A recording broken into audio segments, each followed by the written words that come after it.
శ్రీమాత్రే నమః.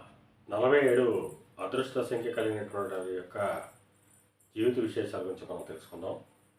ఈ 47 అనేటువంటిది రాహువు కేతువు కలిసి ఉండడాన్ని మనం గమనించవచ్చు. ఇది అద్భుతమైనటువంటి కలయిక. వీరికి కళల పట్ల ఆసక్తి ప్రావీణ్యం ఉంటుంది. బహుజన పరిచయం కూడా ఉంటుంది.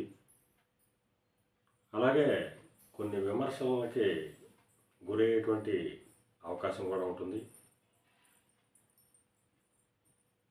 లోకోపకారం కోసం వీరు జన్మించేటట్టుగా ఉంటుంది.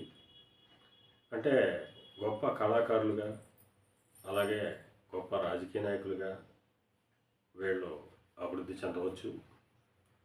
అలాగే వీరు ఆ శ్రీకాళహస్తీశ్వరుని ఆరాధించినట్టయితే గొప్ప గొప్ప విజయాల్ని చూసేటువంటి అవకాశం ఉంటుంది. శ్రీమాత్రే నమః.